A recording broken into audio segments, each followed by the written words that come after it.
संसार से मित्रता करना सही है या गलत है?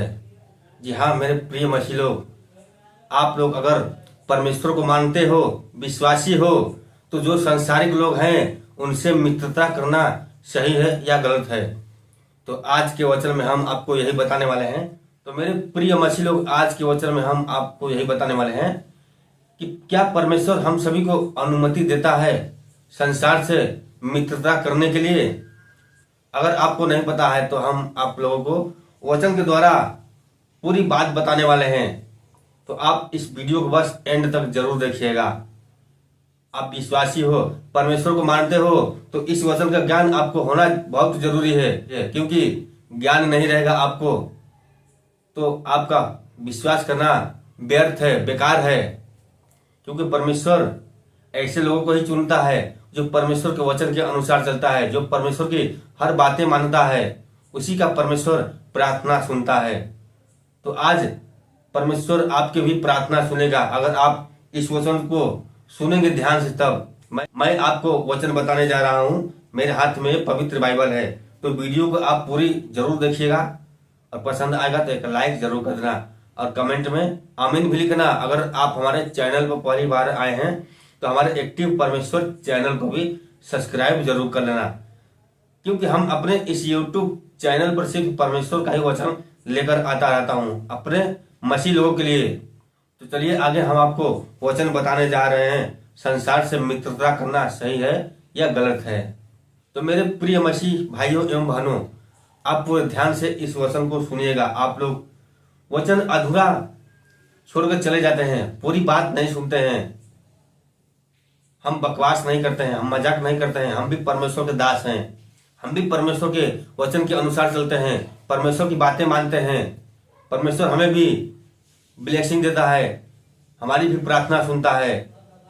तो हमारे इस वचन को आप बकवास ना समझें, हम फालतू बात नहीं बताते हैं, क्योंकि हमारे हाथ में ये पवित्र बाइबल है। आप देख सकते हैं कि हम ये पवित्र बाइबल लिए हुए हैं, परमेश्वर का वचन बताते हैं अपने मसीह लोगों को। तो मेरे प्रिय मसीह लोग, यहाँ पे लिखा हुआ है संसार से मित्रता। ये वचन है याकूब में, पूरे ध्यान से सुनिएगा। ये यहाँ पे लिखा हुआ है, तुम में लड़ाइयाँ और झगड़े कहाँ से आ गए? परमेश्वर कह रहा है तुम्हारे अंदर लड़ाइयाँ और झगड़े कहाँ से आ गए? क्या उन सुख विलासों से नहीं जो तुम्हारे अंगों में लड़ते फिरते हैं? क्या उन सुख विलासों से नहीं जो तुम्हारे अंगों में लड़ते फिरते हैं? तुम लालसा रखते हो और तुम्हें मिलता नहीं। तुम लालसा रखते हो परमेश्वर से किसी भी चीज का और तुम्हें नहीं मिलता है। क्यों नहीं मिलता है? आगे देखिए वचन में, तुम लालसा रखते हो और तुम्हें मिलता नहीं, इसलिए तुम हत्या करते हो। तुम लालसा रखते हो और मिलता नहीं, इसलिए तुम हत्या करते हो। इसलिए तुम परमेश्वर में होकर हत्या करते हो, बुराइयां करते हो, व्यभिचार करते हो, इसलिए तुम्हें नहीं मिलता है। तुम डाह करते हो, तुम डाह करते हो और कुछ प्राप्त नहीं कर पाते, और कुछ प्राप्त नहीं कर पाते तो तुम झगड़ते और लड़ते हो। तुम कुछ भी प्राप्त नहीं कर पाते हो तो एक दूसरे से लड़ते हो और झगड़ते हो। इसीलिए परमेश्वर तुम्हारी प्रार्थना को नहीं सुनता है, तुम्हें नहीं देता है जो मांगते हो। तो तुम्हें जो भी मांगना है प्रेम से मांगो, दिल से मांगो, लेकिन लड़ना झगड़ना नहीं है। ऐसे इंसान से परमेश्वर दुखी रहता है। तुम्हें इसलिए नहीं मिलता कि मांगते नहीं, तुम्हें इसलिए नहीं मिलता कि मांगते नहीं। तुम मांगते हो पर पाते नहीं, तुम मांगते हो पर पाते नहीं। परमेश्वर का वचन ये कह रहा है, तुम्हें इसलिए नहीं मिलता कि मांगते नहीं, तुम मांगते हो और पाते नहीं। क्यों नहीं पाते हो? इसलिए कि बुरी इच्छा से मांगते हो। इसलिए कि तुम बुरी इच्छा से मांगते हो, बुराई करने के लिए परमेश्वर से तुम मांगते हो। तो आपको ऐसे नहीं मिलेगा। अगर बुराई करने के लिए बुरी इच्छा से मांगोगे तो परमेश्वर तुम्हें कभी भी जीवन में नहीं देगा। कुछ भी मांगोगे, कितना हो तुम प्रार्थना कर लो, कितना हो बड़ा विश्वास में आगे बढ़ो, कितना हो बड़ा तुम गिड़गिड़ाओ परमेश्वर के आगे, लेकिन तुम्हें नहीं देगा। जब तक अपने मन को अपने विचार को साफ कर कर नहीं मांगोगे तब तक कभी नहीं तुम्हें देगा परमेश्वर। अपनी बुरी आदतों को छोड़ना पड़ेगा। तुम्हें निस्वार्थ होकर बिना छल कपट के, बिना लालच के मांगना पड़ेगा परमेश्वर से, तभी तुम्हें देगा। अगर बुरी इच्छा से मांगोगे तो परमेश्वर तुम्हें कभी भी नहीं देगा। आगे देखिए वचन में, इसलिए कि बुरी इच्छा से मांगते हो ताकि अपने भोग विलासों में उड़ा दो। इसलिए तुम बुरी इच्छा से मांगते हो कि अपने भोग विलास में तुम उड़ा दो जो परमेश्वर तुम्हें देगा। भोग विलास का मतलब कि तुम गंदे काम करने के लिए उड़ा दो अपना पैसा, अपना धन दौलत। किसी स्त्री के पीछे या किसी लड़की के पीछे तुम अपना धन उड़ा देते हो, इसीलिए परमेश्वर तुम्हें नहीं देता है। ये सब बुरा काम है, परमेश्वर के खिलाफ है। तुम बुरे काम के लिए मांगते हो परमेश्वर से, इसीलिए तुम्हें नहीं मिलता है। तुम अच्छे काम के लिए मांगो, अच्छे कर्म के लिए मांगो, तब तुम्हें परमेश्वर देगा। हे व्यभिचारिणियों, क्या तुम नहीं जानती कि संसार से मित्रता करनी परमेश्वर से बैर करना है। परमेश्वर कह रहा है कि संसार से मित्रता करना परमेश्वर के बैर के बराबर है। तो तुम संसार से मित्रता मत करो, क्योंकि संसार हमारा नहीं है। हम संसार से अलग हैं। हमारा सब कुछ परमेश्वर ही है। परमेश्वर से मित्रता करो, परमेश्वर से प्रेम करो, परमेश्वर से लगाव रखो। तुम्हें संसार लोग से मित्रता नहीं करनी है, नहीं तो पाप में जाओगे, नाश में जाओगे। परमेश्वर ऐसे लोगों की प्रार्थना नहीं सुनता है जो संसार लोगों से मित्रता करता है। ये काम आपको नहीं करना है। अतः जो कोई संसार का मित्र होना चाहता है वह अपने आप को परमेश्वर का बैरी बनाता है।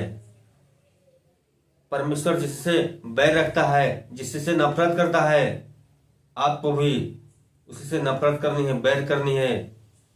परमेश्वर के वचन के अनुसार चलो, परमेश्वर जैसा कहता है वैसा करो। परमेश्वर के खिलाफ जाओगे तो तुम पाप में जाओगे, नरक में जाओगे, बुरे काम में जाओगे। तुम्हारे अंदर जो बुराइयां हैं, जो बुरे काम करते हो, दुष्ट आत्मा से ही आता है।